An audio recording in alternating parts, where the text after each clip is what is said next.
चलिए अब हम लोग आते हैं आपका इलेक्ट्रोस्टैट का सेकंड पार्ट में, जिसमें हम फर्स्ट पार्ट में आपको इलेक्ट्रोस्टैटिक फोर्स और कुछ इंपॉर्टेंट क्वेश्चंस बताए।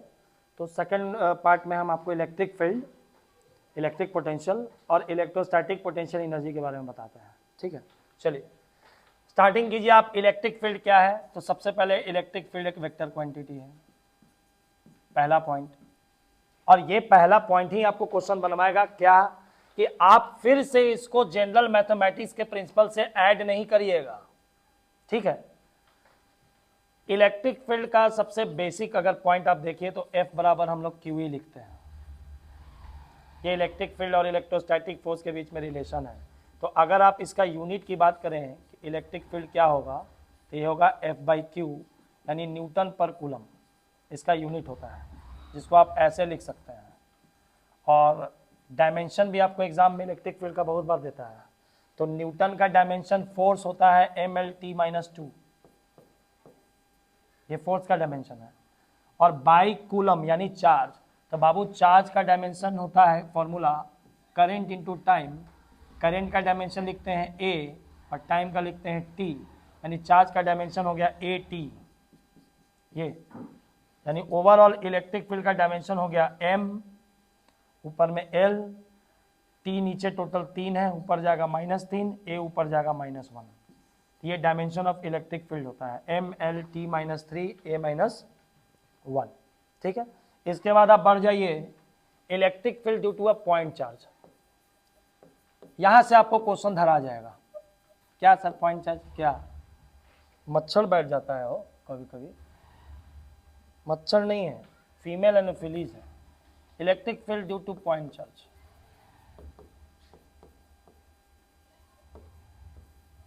सर इस electric field due to point charge क्या है सर? थोड़ा जल्दी बता दीजिए। देखिए एक +Q चार्ज है पॉइंट चार्ज, एक -Q है। आपको इलेक्ट्रिक फील्ड इस चार्ज के चलते पॉइंट P पर इलेक्ट्रिक फील्ड निकालना है और इस चार्ज के चलते पॉइंट P पर इलेक्ट्रिक फील्ड निकालना है। एक वेक्टर क्वांटिटी में सबसे इंपॉर्टेंट पॉइंट स्टूडेंट को क्वेश्चन बनाने में क्या रखना है? उसका डायरेक्शन। क्या पॉजिटिव चार्ज से इलेक्ट्रिक फील्ड लाइंस निकलता है बाहर, इसीलिए इस पॉइंट, इस पर जो इलेक्ट्रिक फील्ड होगा उसका डायरेक्शन इधर होगा, जो एरो दिए हैं, यानी इलेक्ट्रिक फील्ड लाइंस निकलेगा बाहर इस दिशा में। और -Q के चलते जो इलेक्ट्रिक फील्ड लाइंस होगा पॉइंट P पर, वो आपको -Q खींचेगा अपनी ओर। इसीलिए इलेक्ट्रिक फील्ड लाइंस ओरिजिनेट होता है पॉजिटिव चार्ज से और टर्मिनेट यानी खत्म होता है आके नेगेटिव चार्ज से, जिस पर आप फिगर भी ऐसा बनाए हैं कि +Q चार्ज से इलेक्ट्रिक फील्ड ऐसे निकलता है ये, और -Q चार्ज पर टर्मिनेट करता है ऐसे। तो सर इसमें प्लस और -Q के चलते सबसे मोस्ट इंपॉर्टेंट पॉइंट अभी बोल रहे हैं, कान खोल लो सभी कोई। +Q के चलते और -Q के चलते क्या sir electric field point P पर सेम होगा कि अलग अलग होगा? तो हम कहेंगे कि सेम होगा। कितना? KQ/R²।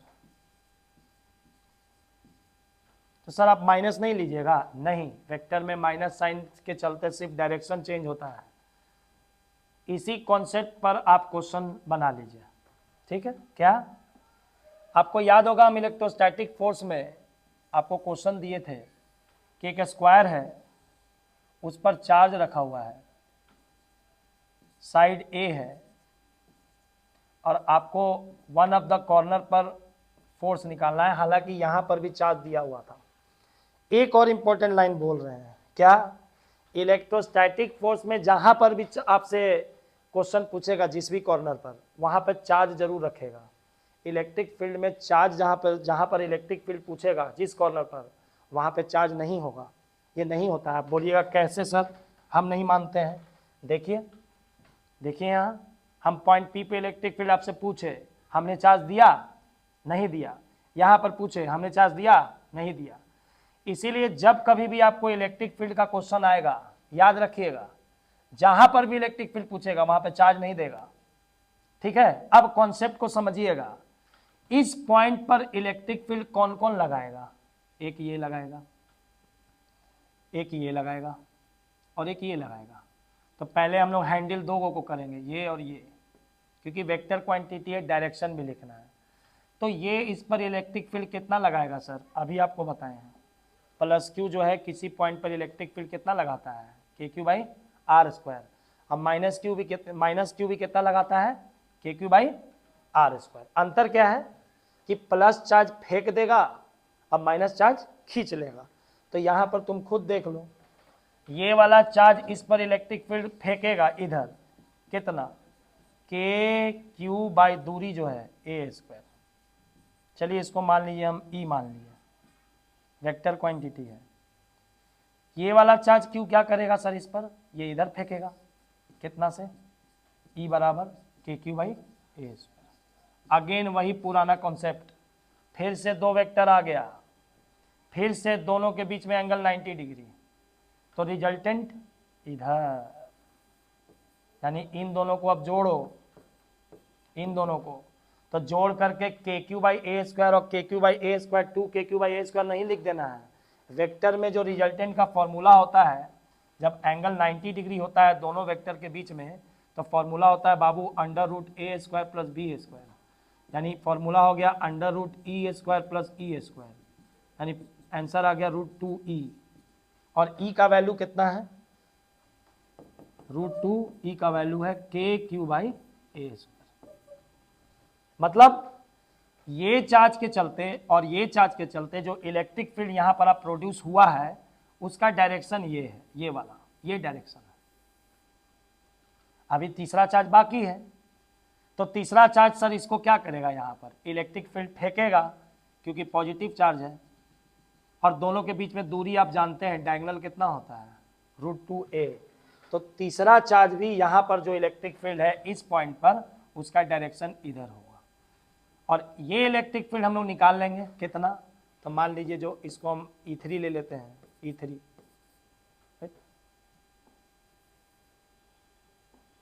ले लेते हैं, तो E3 का वैल्यू कितना होगा? के, इस चार्ज के चलते Q, सर दूरी √2a का होल स्क्वायर, तो आ गया बाबू के क्यू बाई 2a का स्क्वायर। अब ये जो चार्ज है इधर इलेक्ट्रिक फील्ड फेंक रहा है कितना? तो के क्यू बाई 2a स्क्वायर, इसी दिशा में, इस दिशा में जिधर रिजल्टेंट है।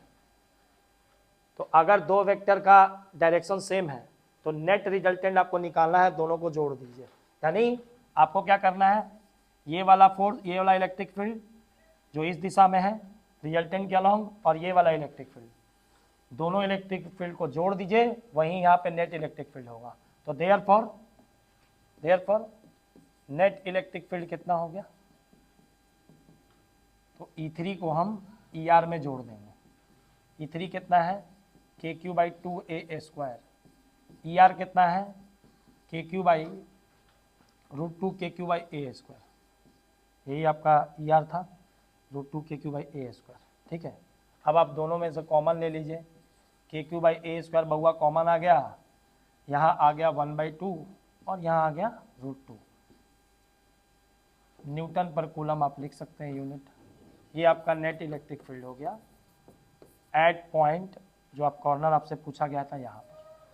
यानी इस कॉर्नर पर इलेक्ट्रिक फील्ड कितने चार्ज मिलके लगाया? 3 चार्ज। ये नीचे की ओर फेंका क्योंकि positive charge electric field lines फेंकता है, ये इस तरफ फेंका और ये आपका इस तरफ फेंका। तो पहले हम इन दोनों का रिजल्टेंट निकाले हैं वेक्टर के नियम से, जिसका डायरेक्शन ये है इस तरफ।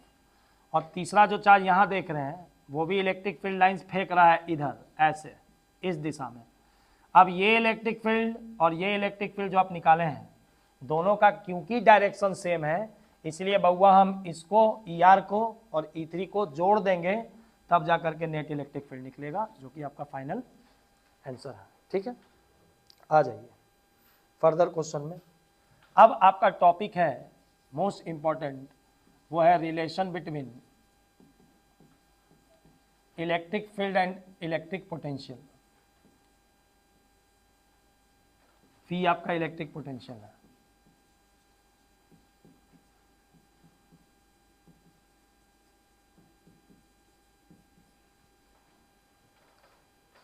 अगर आप इलेक्ट्रिक फील्ड और इलेक्ट्रिक पोटेंशियल पढ़ रहे हैं तो इस बात का ख्याल रखिएगा कि इलेक्ट्रिक पोटेंशियल एक स्केलर क्वांटिटी है, और जब स्केलर क्वांटिटी आपको मिल गया तो एक बात तय है कि आप इसको जोड़ने और घटाने के लिए जनरल या बेसिक मैथ का प्रिंसिपल यूज कर सकते हैं। इलेक्ट्रिक फील्ड में आप नहीं कर सकते हैं। क्या हम लोग डायरेक्ट जोड़ दिए थे? नहीं, वेक्टर का नियम फॉलो किए थे। तो इसका सबसे फेमस रिलेशनशिप क्या है? When electric field is non uniform. Non uniform का मतलब इलेक्ट्रिक फील्ड चेंज कर रहा है,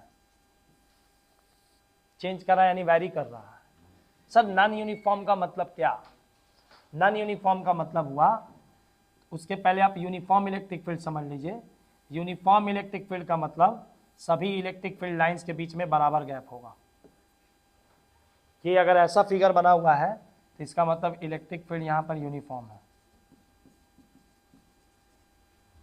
और अगर बराबर गैप नहीं है, कोई सटा हुआ है, कोई दूर है, ऐसे है, तो बाबू ये नॉन यूनिफॉर्म है। नॉन यूनिफॉर्म मतलब इलेक्ट्रिक फील्ड हर जगह अलग अलग है। इसका मतलब इलेक्ट्रिक फील्ड यहाँ यहाँ यहाँ यहाँ सब जगह कांस्टेंट है। ठीक है, अगर इलेक्ट्रिक फील्ड नॉन यूनिफॉर्म है तो इलेक्ट्रिक फील्ड का जो फॉर्मूला होगा वो होगा minus dV/dr। Sir minus dV/dr का मतलब क्या? आपको पोटेंशियल को डिफरेंशिएट कर देना है विथ रिस्पेक्ट टू dr। मतलब सर इसमें कुछ बताइए, कोई क्वेश्चन बता दीजिए। आप इसको तोड़कर ऐसे भी लिख सकते हैं, E बराबर माइनस, अगर कॉमन ले लें तो माइनस dV/dx, ये आपका पोटेंशियल अलोंग x एक्सिस है, प्लस dV/dy प्लस dVz/dz, ये लिख सकते हैं। अब आपको इसमें करना क्या है कि आपको पोटेंशियल और इलेक्ट्रिक फील्ड का अगर जब भी क्वेश्चन आए जहां इलेक्ट्रिक फील्ड नॉन यूनिफॉर्म है, जैसे मान लीजिए कि आपको हम एक क्वेश्चन पुटअप करते हैं कि क्वेश्चन आपको दे दिए, मान लीजिए कि आपका क्वेश्चन है v is equals to 2x³ plus 3y² minus 4z²। ये इतना आपका वोल्टेज है, वोल्ट है। आपसे बोल रहा है कि find electric field, find electric field at point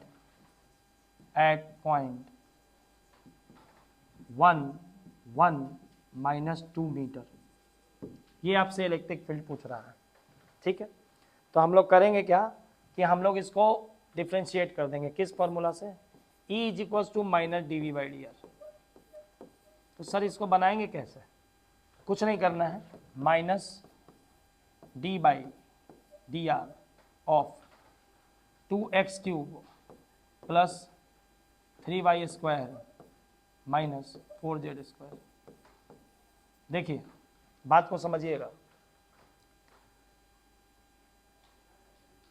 या तो इसको आप अलग अलग डिफ्रेंशिएट कर दीजिए। अलग अलग कहने का मतलब माइनस, अगर आप dx के रिस्पेक्ट में डिफ्रेंशिएट कर रहे हैं तो मात्र इसको डिफ्रेंशिएट कीजिएगा, x वाले को, यानी 2x³। अगर आप dy के रिस्पेक्ट में डिफ्रेंशिएट कर रहे हैं तो आप सिर्फ y वाले को डिफ्रेंशिएट कीजिएगा, 3y²। और अगर आप z के रिस्पेक्ट में डिफ्रेंशिएट कर रहे हैं तो आप z वाले को डिफ्रेंशिएट कीजिए, 4z²। ये बाहर में माइनस ऑलरेडी लगा हुआ है। अब आप डिफ्रेंशिएट कीजिए। डिफ्रेंशिएशन का आपको फॉर्मूला तो पता होगा, अगर नहीं पता है तो 2 आपका कांस्टेंट है, 2 लिख दीजिए। ठीक है, पावर है उसको लिख दीजिए, जिस पर पावर है उसको लिख दीजिए, और पावर में से एक घटा दीजिए। ये हो गया, माइनस बाहर है, प्लस 3y² का अगर आप डिफ्रेंशिएशन कीजिएगा तो 6y आ जाएगा, माइनस 8z आ गया। और पहले से आपके बाहर में माइनस लगा हुआ है, यानी ओवरऑल आ गया आपका minus 6x² minus 6y plus 8z। ठीक है, अब इसमें आपसे कह रहा है कि find the value along 1 1 minus 2 metre. अब इसका आप भी जानते हैं कि इलेक्ट्रिक फील्ड एक कैसा क्वांटिटी है, वेक्टर क्वांटिटी है। तो वेक्टर में क्या लिखना है, किसी भी वेक्टर क्वांटिटी में हम लोग को पता होता है कि एक्स एक्सिस को हम लोग आई कैप लिखते हैं, वाई एक्सिस को जे कैप लिखते हैं और जेड एक्सिस को के कैप लिखते हैं। तो आपका जो इलेक्ट्रिक फील्ड आया है वो कितना आया है, minus 6x² minus 6x² minus 6y plus 8z, यही आया है। ठीक है, तो सबसे पहले आप ये करिए कि ये x² एक्स एक्सिस के अलॉन्ग इलेक्ट्रिक फील्ड है, तो ये माइनस 6x² आई कैप हो गया, ये माइनस 6y जे कैप हो गया और ये प्लस 8z के कैप हो गया।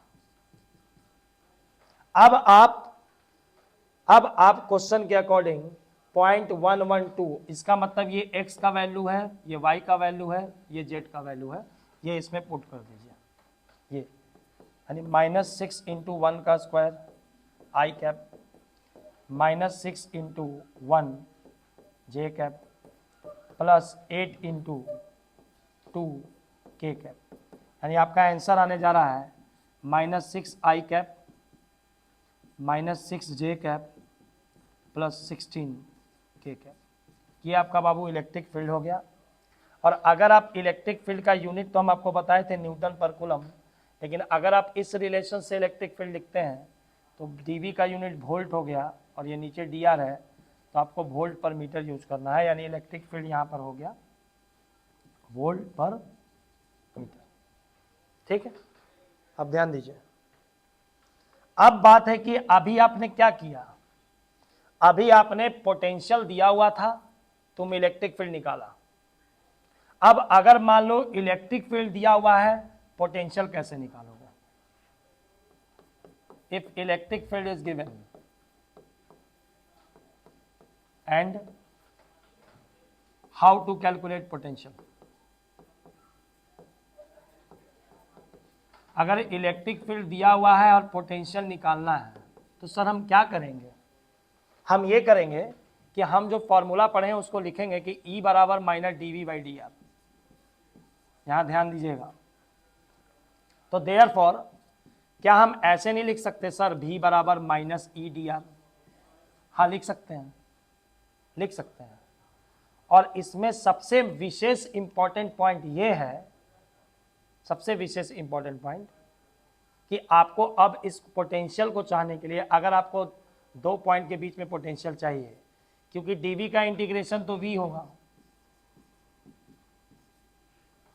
और दो पॉइंट के बीच में अगर पोटेंशियल डिफरेंस आपको निकालना है तो यहाँ लिमिट पुट किया जाता है। मान लीजिए ए पुट कर दिए, यहाँ क्या पुट कर दिए बी, तो सर इसको इंटीग्रेट करके आएगा क्या? देखिए डीवी का तो वैल्यू बाबू वी आ गया, upper limit minus lower limit होता है इंटीग्रेशन में, यानी V A minus V B हो गया, इसका मतलब ये बात समझ रहे हैं। और जो लिमिट आप यहाँ पुट किए हैं वही लिमिट बउआ आपको यहाँ भी पुट करना पड़ेगा, ये ए और ये बी। तो V A minus V B का वैल्यू आ गया माइनस E/dr, ये ए है और ये बी है। तो सर इसमें कुछ विशेष इंपॉर्टेंट पॉइंट है, हाँ है, कि dr को क्या लिखते हैं, ये dr को क्या लिखते हैं? dr को क्वेश्चन बनाने के लिए जो कि पोजीशन वेक्टर है, dr को लिखते हैं dxi कैप, क्वेश्चन में यही काम देगा, dr plus dyj cap plus dz k cap. इसको ध्यान रखिएगा, इससे आपका क्वेश्चन बनने जा रहा है। सर कैसे? चलिए मान लीजिए आपको हम एक क्वेश्चन दे रहे हैं, सपोज कि आपके पास एक इलेक्ट्रिक फील्ड है, पोटेंशियल आपको निकालना है, ई का वैल्यू दिया हुआ है 2i plus 3j plus 4k, ई का वैल्यू दिया हुआ है 2i plus 3j plus 4k। ठीक है, आपसे कह रहा है फाइंड VAB। VAB का मतलब हुआ बाबू VA minus VB, VA minus VB, और फॉर्मूला दिया हुआ है where RA is equal to RA is equal to I minus 2J plus K, I minus 2J plus K, और RB दिया हुआ है आपको value 2I plus J minus 2K, 2I plus J minus 2K। अब ये आपके लिए एक खतरनाक क्वेश्चन हो गया है, ठीक है। करना क्या है सुनिए, हम अभी आपको क्या बोले थे कि अगर इलेक्ट्रिक फील्ड दिया हुआ है, पोटेंशियल निकालना है, तो ये डेंजरस क्वेश्चन हो गया आपके लिए। उसके लिए आपको इंटीग्रेट करना होगा। कैसे? तो आप इस फॉर्मूला का उपयोग करिए। देखिए इलेक्ट्रिक फील्ड दिया हुआ है, तो आपको जो हम बताए हैं कि dV बराबर, सर A से B बोल रहा है, तो VA माइनस VB का मतलब क्या कि ऊपर में आपको A रखना है, नीचे में B रखना है, क्योंकि dV को इंटीग्रेट करिएगा तो V आएगा, और अपर लिमिट माइनस लोअर लिमिट होता है, इसी का वैल्यू ना VA माइनस VB आएगा, अपर लिमिट माइनस लोअर लिमिट।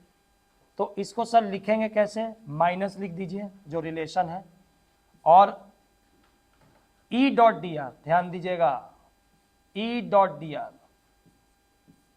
यानी माइनस, और लिमिट जो रखे हैं वही लिमिट यहाँ पुट करना है, A और यहाँ क्या B। तो सर इसमें हम करेंगे क्या, E का वैल्यू आप रखिए जो दिया हुआ है 2I plus 3J plus 4K, और इसको डॉट प्रोडक्ट करना है dr के साथ, जो कि हमने आपको बोला था कि dr का वैल्यू कितना लेना है, dx I cap plus dy j cap plus dz k cap. ये पोजीशन वेक्टर होता है, dot dx I cap plus dy j cap plus dz k cap. ये ऐसा क्यों किया जाता है?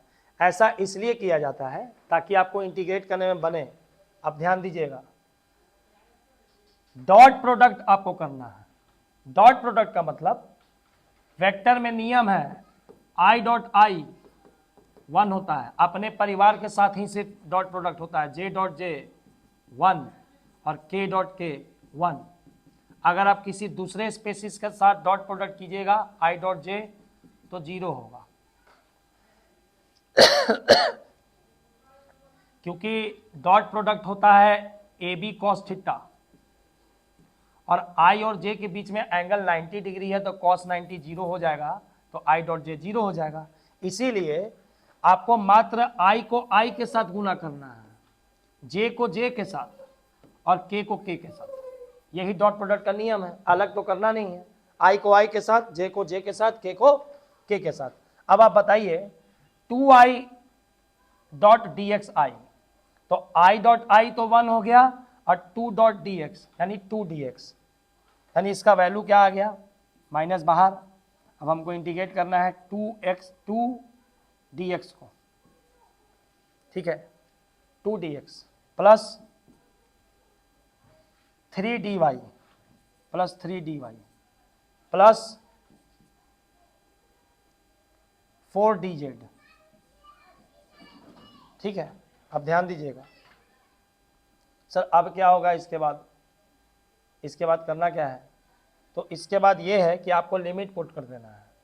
अब देखिए 2I dx, तो 2I dx का मतलब हो गया 2 dx, 3j into dy j, 3 dj हो गया, 3 dy हो गया, plus 4k, k dot k 1 हो गया, 4 dz हो गया।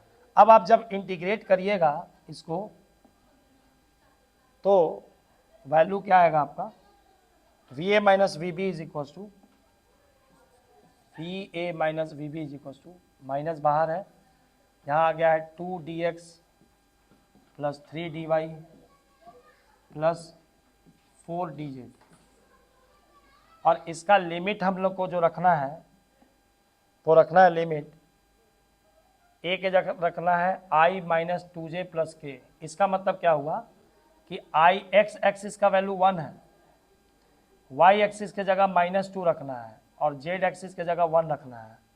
तो आप A ऊपर में रखना है, यानी ए के जगह आपको यहाँ पे लिखना होगा, ध्यान दीजिएगा 1, वाई के जगह -2 और जेड के जगह 1, यानी 1 - 2 1, ये हो गया इसका। और लोअर लिमिट है 2 1 -2। अब यहाँ पर हम कहाँ पे लिखे लोअर लिमिट, यहाँ लिख दे रहे हैं 2 1 -2 ये। अब इसको आप आगे लिख लीजिए, तो आप ध्यान दीजिएगा। अब क्या करना है, पहले इसको इंटीग्रेट कर लीजिए, कितना आ गया 2dx यानी 2x + 3y + 4z। एक जगह माइनस छूटा है क्या, माइनस नहीं छूटा, नहीं है, ऊपर में है 1 - 2 1, 1 - 2 1। अब इसको आप इंटीग्रेट कर चुके हैं और एक लोअर लिमिट कितना है आपका 2 1 - 2, 2 1 - 2। अब देखिए V A minus V B का वैल्यू, अब आपको करना क्या है कि upper limit minus lower limit कर देना है। अपर लिमिट x के जगह 1 पुट कीजिए, 2 × 1 प्लस 3 × y यानी 3 × -2 प्लस 4 × z 4 × 1। इसमें से लोअर लिमिट का वैल्यू माइनस कर देना है, यानी x की जगह आप 2 पुट कीजिए, 2 × 2 प्लस 3y, y का वैल्यू 1, 3 × 1 प्लस 4 × z 4 × -2। सॉल्व करिए, 2 प्लस -6 प्लस 4 माइनस 4 प्लस 3 -8। और ऑलरेडी बाबू इसके आगे माइनस रखा हुआ है, सबके आगे माइनस है ऑलरेडी, यहाँ माइनस सबके आगे माइनस लगा हुआ है। अब आप सॉल्व करके देख लीजिए, 2 - 6 -4 + 4 कट गया, माइनस यहाँ पर है 4 और 3 7 हुआ, 7 - 8 -1 हुआ, और माइनस माइनस यहाँ +1 हुआ, और ये माइनस ऑलरेडी है, यानी आंसर आपका हो गया -1। फिर से एक बार मिला लीजिए, माइनस बाहर में है, ठीक है, 2 को हम 2 से रखे हैं 4, 3 × 1 3, 4 × -2 -8, ठीक है, ये तो कट गया। 4 और 3 7, 7 में से 8 गया, -1, माइनस ऑलरेडी लगा हुआ है बीच में, माइनस +1 और एक बाहर माइनस है, यानी आंसर बहुआ आपका -1 वोल्ट आ गया। ये आपका फाइनल आंसर होगा, ठीक है। चलिए, ये हम लोग ऑलरेडी कर चुके हैं, इस क्वेश्चन को आप समझ गए, यानी आंसर -1 वोल्ट। करना अब ये है आपको कि हम आपको अब नेक्स्ट वीडियो में आपको इलेक्ट्रोस्टैटिक पोटेंशियल एनर्जी और डाइपोल, ठीक है, वो आपको हम नेक्स्ट वीडियो में प्रोवाइड करते हैं। तब तक देखते रहिए साकेत केमिस्ट्री क्लासेस।